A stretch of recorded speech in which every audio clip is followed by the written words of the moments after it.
welcome everyone. My name is Gaby Young from Lightico, and welcome to today's masterclass on secrets to digital excellence in auto finance. I'm thrilled to have you with us, and as we explore how to leverage technology and innovation to achieve digital excellence in this very fast-paced industry. I'm pleased to be joined by John Matthews, SVP of Customer Experience at GM Financial, one of America's largest captive auto finance companies, and Yotam Haroush, Director of Consumer Lending at Lightico, who has worked with some of the biggest players in the industry to redefine digital lending. Did you know that US companies lose roughly $75 billion annually due to poor customer experience? In highly regulated industries like auto finance, where expectations for seamless, fast, and fully digital interactions are higher than ever, this challenge takes on even greater urgency. One company leading the charge is GM Financial, which stands out by placing emphasis on customer experience. They've even dedicated an entire team to ensuring that their customers are not just satisfied, but truly well supported throughout their journey.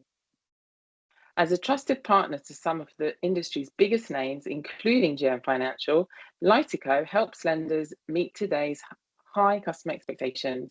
Our platform includes AI-powered intelligent document processing, as well as originations and servicing solutions that integrate seamlessly into existing systems to enable lenders to deliver faster and more intuitive customer experiences while reducing operational inefficiencies. So in this masterclass, John and Yotam will uncover how GM Financial and Lightico partnered to revolutionize the customer journey, the strategies that enable seamless, fully digital interactions while maintaining compliance, key considerations for businesses deciding whether to build or buy digitization solutions, and finally, practical steps that you can take to achieve digital excellence and drive measurable results. And to bring these insights to life, we'll wrap up with a live demo of Lightico's platform, the very technology that has helped companies like GM Financial deliver exceptional results. So let's dive in. I'll just stop sharing. So hi, John, and hi, Yotam. It's great to have you here. Afternoon, Gaby. So John, I'll start with you. As I mentioned earlier, GM Financial stands out in the industry by being dedicated to prioritizing customer experience. This is really exceptional. So what drove the company to put such a strong emphasis on customer experience? Our company was purchased by General Motors back in 2010. And we immediately realized that our value proposition as a captive would be to put the customer at the center of everything we do, to drive loyalty back to our parent company. So we actually identified a company outside of our industry that's very well known for delivering outstanding customer experience, and we invested in their soft skills training, and that was kind of the beginning of our transformation. At that time, our department basically just your standard call center at the time, customer service. We actually went so far as to rebrand ourselves as customer experience. And really, it was important for the leadership and all of our employees to identify with that and kind of our new mindset in making sure the customers were at the center. So it aligned our entire staff and company around what we wanted to do, which was to provide our customers a remarkable experience. Oh, fantastic. And you've definitely done that. So Yotam, following on from that, you work with many lenders. What are the most common pain points that auto finance companies face when they're trying to digitize their customer experience? Thanks, Gaby.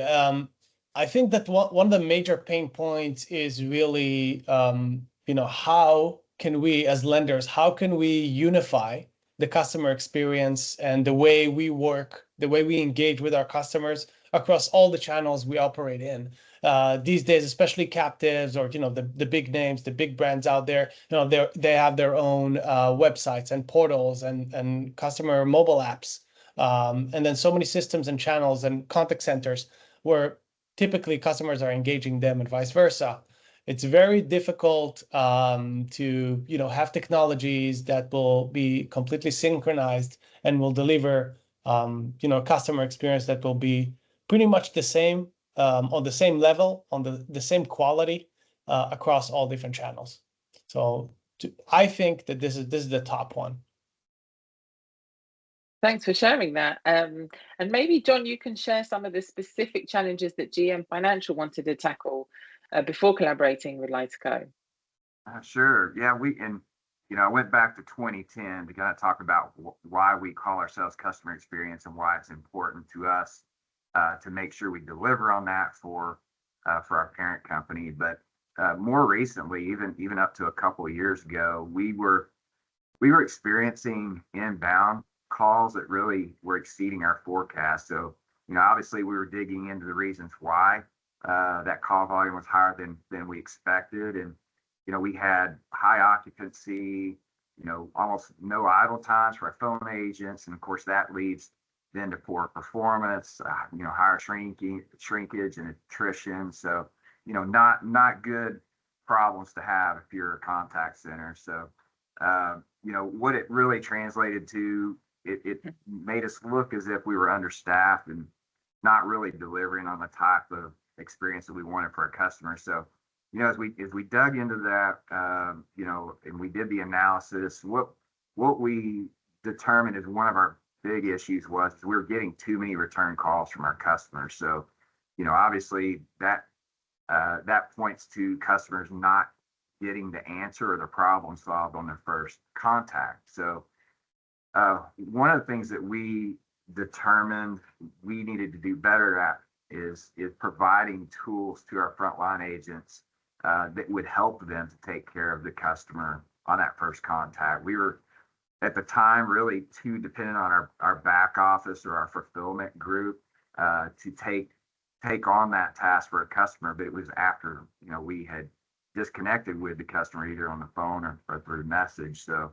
And a lot of that was correspondence related requests from the customer. So, that's when we looked at Lightico. They seemed to have a great product that would help empower our frontline agents to really meet our customers' needs on that first contact. And the added option, I would say, Lightico offers the ability for customers to be able to do this on their mobile device, which was very attractive to us, that we could submit something to them as a request either via email or SMS. That was something that was very attractive to us. Yeah, I know from my experience that people don't always like using the actual phone on their phone anymore. They prefer to be able to text something or do something on their smartphones rather than answering phone calls or making phone calls. So that's definitely makes it much easier for the customer. And the great thing is that if they're on the phone with you, they have their phone. So they may or may not be near a PC, but they have their phone. Exactly. And on the phone, you can kind of do it a lot more than you can even do on a PC. So making everything mobile friendly is definitely very, very helpful. So maybe Yotam, you can talk a little bit more about how Lightico worked with GM Financial to address some of these challenges. I know that John already covered some of it, but maybe you can talk a little bit more about how it works and what made the partnership a great fit. Of course. First of all, I want to say that thankfully, the GM Customer Experience Group came in with a lot of, authority, passion, and influence to really move things around and, move the needle on improving stuff, which is something that is pretty rare in our industry, to see a customer experience group that is really leading customer correspondence and engagements to that level. I think that one of the things that we did and GM did was really to come in and understand, hey, what are all the customer journeys, how they look like today, what are the most common or most painful challenges in each one of these customer experience, and look at where do we want to be. And we took a consultative approach of really working in a partnership, although we weren't really partners yet. But GM Financial really partnered with us on that evaluation process to dive really deep and invest the time and effort among a pretty big team that they brought in to understand how can we build and customize customer experiences with the tools that we provide to the market to take them to the level where they are decreasing the side effects of the current processes they have in place. I think it was substantial. It allowed us to digest a lot of information, digest a lot of data, understand the business much more thoroughly, and come in with the recommendations of, hey, let's work together to tailor the next phase of these customer engagements. So I think that these were crucial in order to flip things around and bring in a business impact. Excellent. So it sounds like you guys had a great deep dive and a great partnership. So, John, I know that building digital solutions in-house is also sometimes an option, but it can be very heavy on resource and time. Can you share maybe your perspective on build versus buy? What factors influence GM Financial's choice in partnering with a solution rather than trying to build something similar in-house? Yes, for sure. As I outlined at the beginning, customer experience is very important to our company, but the fact is we are still only one line of business, and the demand on our IT and digital resources, it's very extensive. So I honestly don't think we would have considered an in-house build for a Lightico type solution. So I mean, we have so much else going on, even on our base systems, that this was really a customer experience play where there was a product that, again, like I said before, was attractive and was somewhat unique to what else was out there. So, as we really started to look at Lightico, we liked how quickly they were able to pull together templates that we could use and pilot that proved their value. And, the thing that was really helpful for us is they do have a lot of folks on their team who are very familiar with auto finance. So, the need to translate what we were talking about, we really didn't have to do that. They have folks that already know the industry. So when we explain, this type of correspondence or this form that we need, they knew what that was. So that also helped for them to build and provide solutions that we could implement much more quickly. Fantastic. Yes, we do have. I do have many colleagues who are very familiar with the industry, so it's true. So Yotam, over to you. Compliance is often seen as a roadblock to innovation. How does Lightico empower companies like GM Financial to remain compliant while delivering a seamless, customer-focused digital experience? Yeah, I think to connect it to previous points, I think that everything that John's group wanted to do is kind of, bring in technology in order to, make the process much more, all the servicing and customer experience processes much more efficient, impactful, and with that one touch type of thing, the first contact resolution. If we think about how we used to do business in the past with consumers, unless we're a brick and mortar type of lender, it's really, we're not familiar with that anymore. It's all done remotely. It's all done through phones. It's all done through emails, text messages these days, but it's not always as efficient as a face-to-face meeting.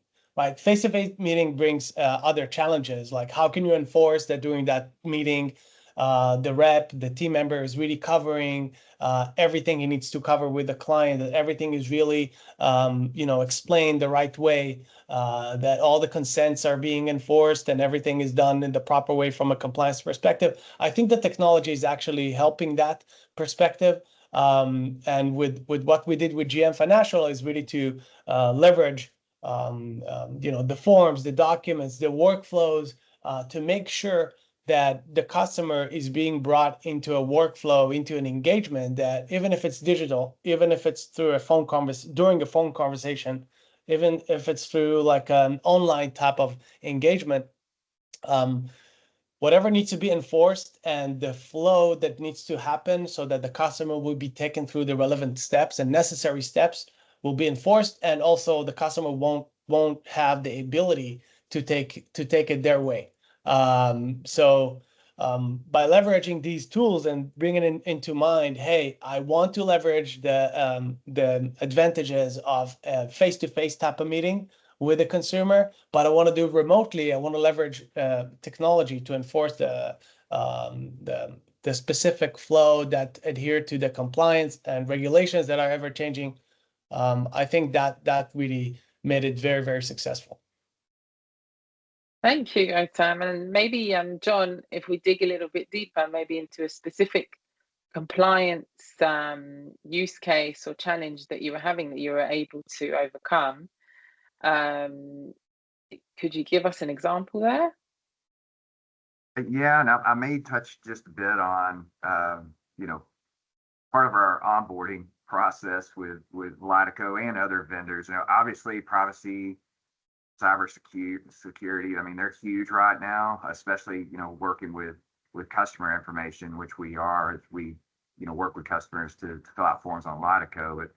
But, for me, fortunately, one of my responsibilities at the company is customer complaints, and inclusive of executive customer complaints. So I already work very closely with our privacy and compliance department, and our cyber vetting is very thorough. So that vetting was probably the longest period of time of any process to get Lightico onboarded. But I'd say Lightico made that process as frictionless as possible, I'd say, from their end. But back to Yotam's point, the great thing about having these templates and these forms is you can, more so than us, emailing a form to a customer and telling them, or on the form, making it mandatory that they fill out this and fill out this the correct way. With the Lightico form, the way they utilize the drop-down functionality, if the customer doesn't complete it or they don't fill it out the right way, the form doesn't complete. So rather than having a back and forth, which we could have had in the past with a form that may get, copied as a PDF, sent back, or even, faxed, or whatever it might be, and us having to call a customer back to say, hey, this isn't right. This is a selling point for us with our compliance team. And plus, it's a heck of a lot more efficient for us too, that we can leverage Lightico to make sure these forms are correctly filled out the first time. Obviously, it's also better for the customer and reduces their frustration if the form itself walks them through how to do it correctly. So it's actually a benefit, I would say. Fantastic. And I'm sure that you get lots of cheers from your compliance team as well. And Gaby, if I may, what do you do with all your extra time now? So you get time to work on other more pressing issues. Like you said, you have sometimes customer complaints that you need to handle. So that's fantastic to hear. So Gaby, when partnering with, yes? Sorry to interrupt there. I wanted to add something that we see that also is being driven by compliance teams in the market these days, and that is the go paperless, like I like to call it, the go paperless. You're breaking up a little bit. Am I? Gaby, I can hear you, Tom, fine. Oh, thank you. Okay, I'll try again. So I think we see a big. I think it's me. I think we see a big wave coming in from compliance teams among many lenders and banks and finance companies that are, the business, and when you're looking at expenses and how can you make everything much more efficient, you want to drive customers to a more the digital channels, right? And then comes a challenge where how can you make the customer to give their consent to stop receiving mails, right? And all these letters that typically you cannot really get any analysis on what's done with these letters, if they really reach their destination and the customer received these letters, all these notifications that you want to send over. With our tools, you can actually run a Go Paperless campaign among the customers. And just like with your bank today, I'm sure that everybody here are signed for a Go Paperless type of engagement with their bank, so they will stop receiving all the mails that a lot of times we forget to pick up or we just throw it in the trash can. So I think it's very important because you can actually customize a Go Paperless campaign with a legally binding consent by the customer to receive these important correspondence pieces right to their mobile phone, where they can always store it. It never goes away. And you can get analytics and understanding of if the customer really opened it, they really received it or not. And you can always create a downfall path towards the paper process and send out a real, just a regular mail letter. So I think from compliance perspective, it also brings a huge benefit, and we definitely see a huge uptick from that perspective. Thank you, Yotam. Sure. Hopefully I won't freeze this time. So that's excellent, and I've heard with a few of our customers that they've really saved a huge amount of money from enabling those Go Paperless campaigns. So thanks for bringing that up. So John, I'd love to hear what kind of results you've seen since implementing Lightico's solution, and if there are any particular wins or metrics that you're most proud of. I know you've mentioned some of them already, but if there's something else that you think has made a real big difference in your department, it would be really interesting to hear about it. Sure, absolutely. I won't get into specific numbers, but I will talk about the metrics that we've seen improve. And I'll be happy to say, I think I mentioned it at the outset. One of the things we felt like we could positively impact from the outset as we adopted Lightico was first contact resolution, and we have made dramatic improvements there. And then that, obviously that leads to the fewer phone calls. So the OpEx benefit is built in. And then we also, it's a better experience for the customer. So we recently we've experienced the best transactional NPS scores we've ever had, which we're super proud of, because obviously, the hope is that points to customer loyalty, which is why we're here and what we do. So, but then also I'd say the agent handled calls as a percentage of our outstanding accounts. That's some of the best results we've ever had as well. And again, that's lower OpEx. It's a better employee experience because they have more idle time. So we have higher productivity. So we have benefit. Now, obviously, we have other strategy that are boosting our performance, but besides Lightico, but I will say Lightico has been a key component in helping us drive those numbers. And it again, for our employees, it empowers them to help the customer. People who work in a contact center and they choose that line of work, they genuinely care about taking care of our customers. And if you empower them and give them the tools to be able to do that, and they can hear from customers how appreciative they are, and again, it has been showing up in our transactional NPS. They're much happier. They do a better job for us, and it's a win all the way around.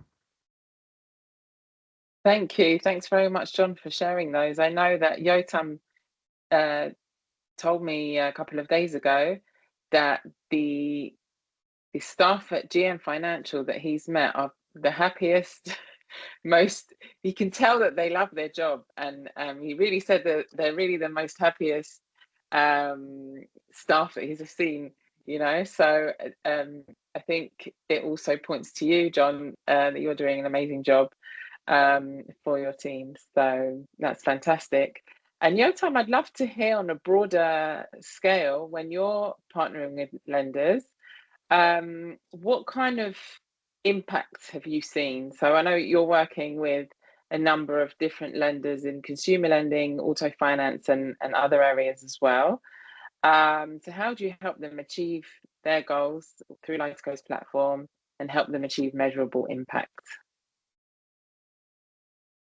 Yeah, so we have, as you know, we have many tools that lenders are using, from top funnel, originations funding, and all the way down to, servicing, customer experience, collections, really helping them to close the loop on whatever is missing, whatever is needed to be completed with a customer, or whatever is being requested by a customer that draws, a request or a task that needs to be completed. So I think the impact that we're seeing is mainly that maybe even the understanding that, technology is cheaper than people.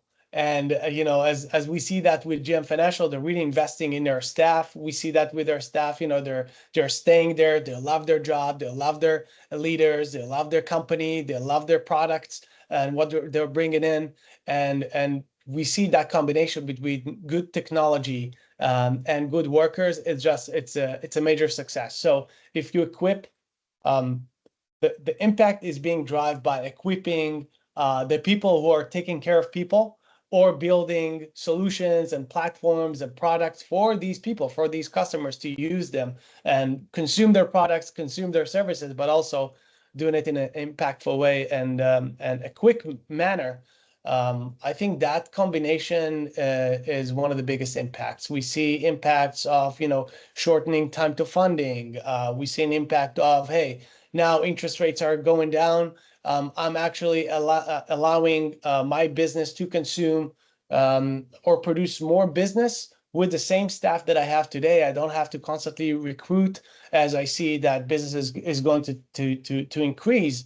And then, of course, stuff more on the customer level, like John stated, NPS scores, average handling time that is being impacted, less touch points that you really need in order to complete processes. Cleaner data is also something that we see a lot when you digitize stuff and you have solutions to grab data more efficiently. So we see how that data is arriving on the lender side in a much cleaner fashion. Document collection, consumer documents, dealer documents, reducing mistakes, reducing the amount of friction between the customer and the team member are pretty big too. Thank you, Yotam. And by the way, to our audience, if anyone has any questions, you can drop a question in the chat, and I'll be happy to ask it to our speakers, because we're coming towards the end of the interview. So if you do want to drop in any questions, please do that now. So, John, what lessons has GM Financial learned from its digital transformation journey, or you, even in your role, have you learned from this journey? And what advice would you give our audience today, other auto finance companies looking to prioritize customer experience? Yeah, we're a big company, obviously, and we are on a digital transformation journey. Those never happen as quickly as we'd like them to. So it's it takes time. But I would say we work pretty hard here amongst the senior and executive leaders to make sure we communicate our strategies and we stay committed to those, especially ones like these, the digital transformation for our customers. We know it's going to directly benefit them, and ultimately it's going to help our bottom line. So I guess as far as advice, from a company perspective, I'd say it's really important to ensure your leaders establish a clear, agreed upon vision on where you're going and the plan to get there. And ultimately you just hold one another accountable to make sure you get it done. Excellent. Thank you very much. And Yotam, as the auto finance landscape continues to evolve, how do you see technology shaping the future of customer engagement in this industry? I think that's a great question. I think that as we see the market, moving along and evolves, and companies are evolving, I think the adoption of more technologies, evaluating more technologies as a tool, as an assist to the team members. I think it's super important, and we see that growing all the time. I mean, look at the AI tools, ChatGPT and whatnot. More and more organizations are adopting it as part of the same staff, the same roles. Not necessarily it will come instead of an FTE, but a lot of times it will make that FTE much more productive for that business. So I think that technology definitely will support the teams that are basically the business is reliant on. So the more adoption, the more evaluations, and openness towards technology, I think can only help. The more you ask John a question about build versus buy. So definitely we see much more, or I think we're going to see much more companies that wants to build solutions or wants to build products, but not in an essence of, hey, I want to build my own e-signature solution. I want to build my own document processing solution, but more, hey, I want to build, a dealer platform or a customer website, a customer platform or portal where they can do everything by themselves. Now I'm going to go and search for technologies that I can plug into that in order to enrich what I can offer to my customers and allow them to do it their way, because their way probably is the best for us as lenders, right? If it's like that always. If I'll allow you to do something that I want you to do, the way you choose to do it, you're probably going to do it way faster. You'll be way happier, and you won't feel like I'm forcing you to do something in my way. So I think everybody will benefit from that. So these are, I think, the main points. Yeah, I think to follow on from what you were saying, I agree that I've heard from a few companies that trying to build these types of technologies in-house for all the different use cases that they would need them for, maybe sometimes it's 100 different use cases, would take maybe 20 years and $200 million to try and get their IT team to move from the projects they're working on, even maintenance of existing projects, onto this type of project. So it's definitely having a low cost to entry and something that can be very quickly onboarded is definitely a bonus there. John, do you have anything else that you would like to add about your experience with technology in this industry? Sure. I mean, I think I've touched on it previously, but we talked about why customer experience is important to our company.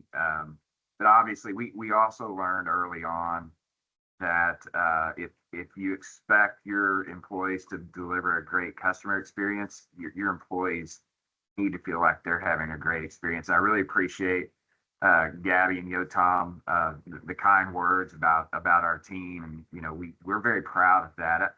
I would say it's interesting. Like last year, we went through an exercise. We put an action learning team together, and we had some interviews with folks that work in the contact centers and asked them.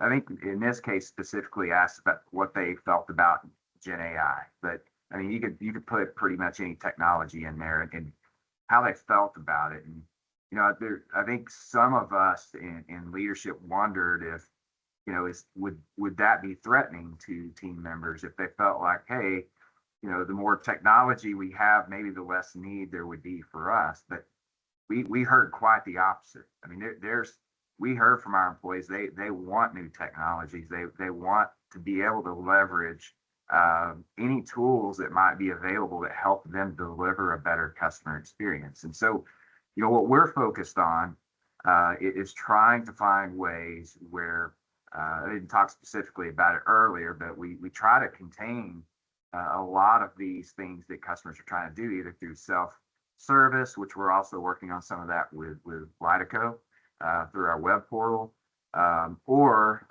through our bots on the front end of our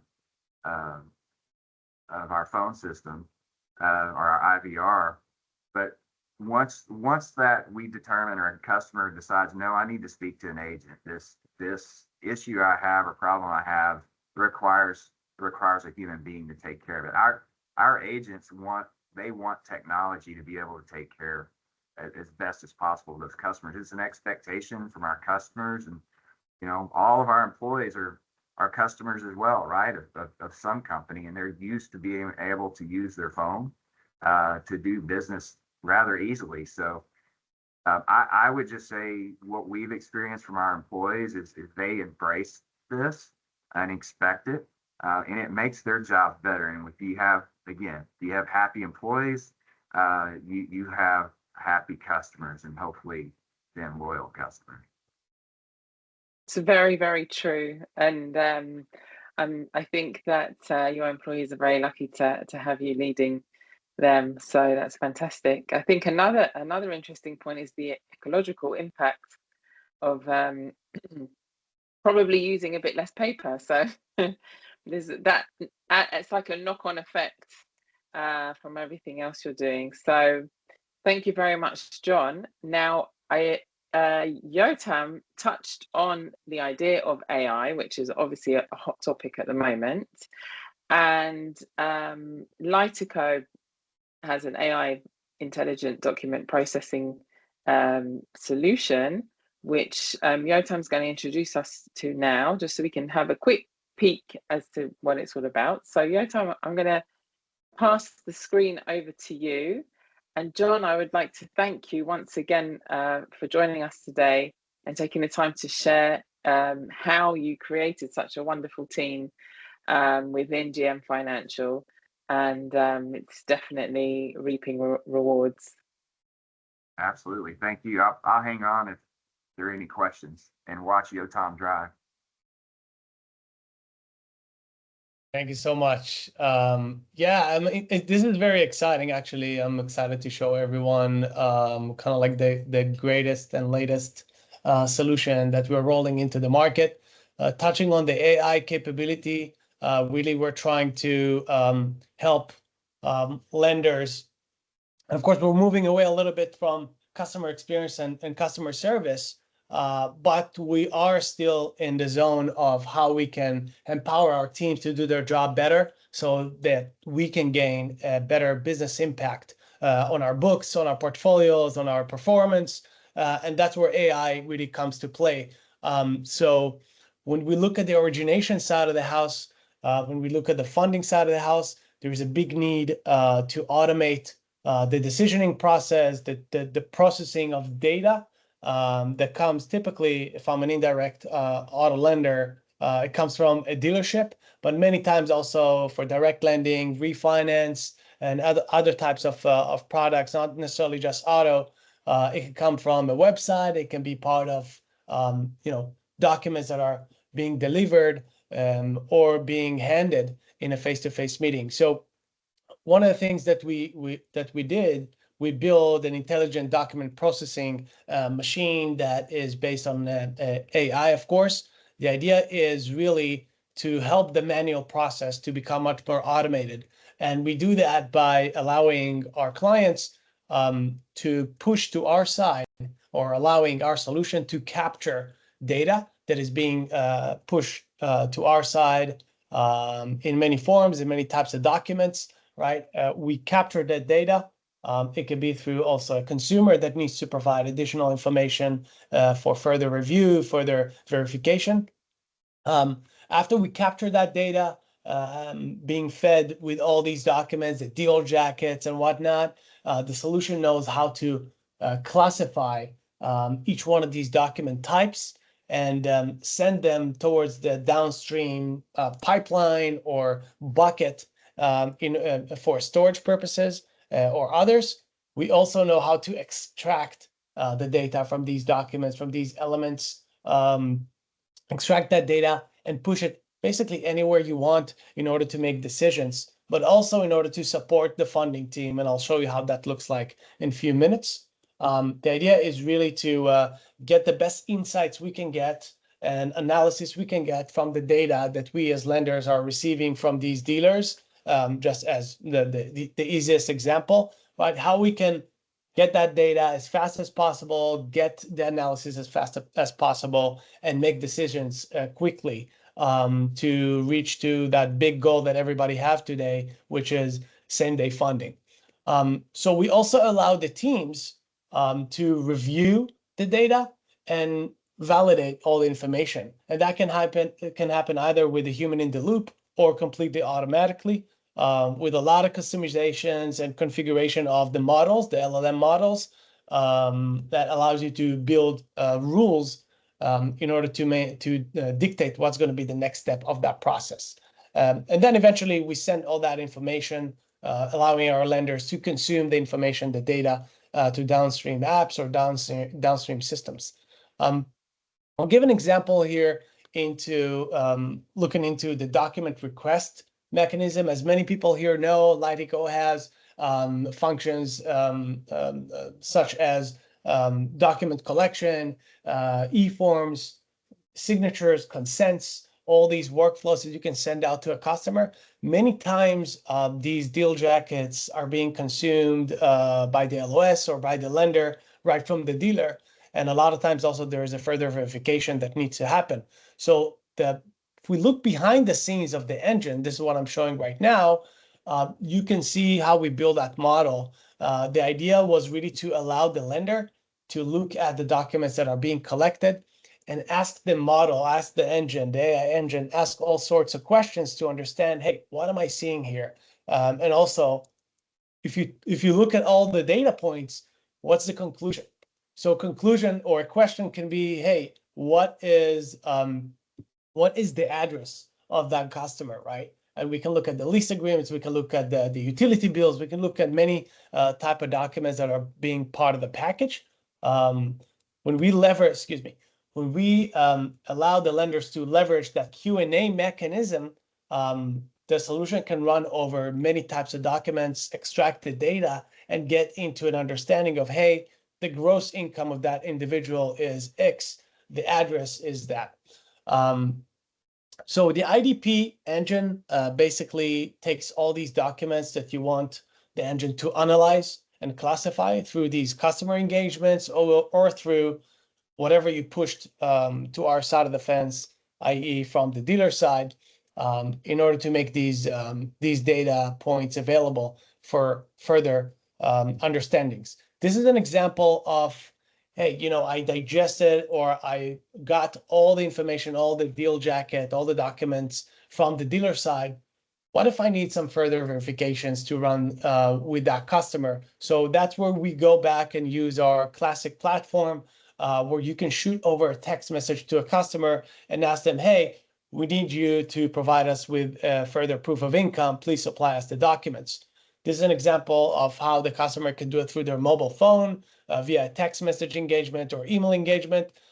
We even have lenders sending out these requests to dealers for specific apps or specific deals to further validate the information.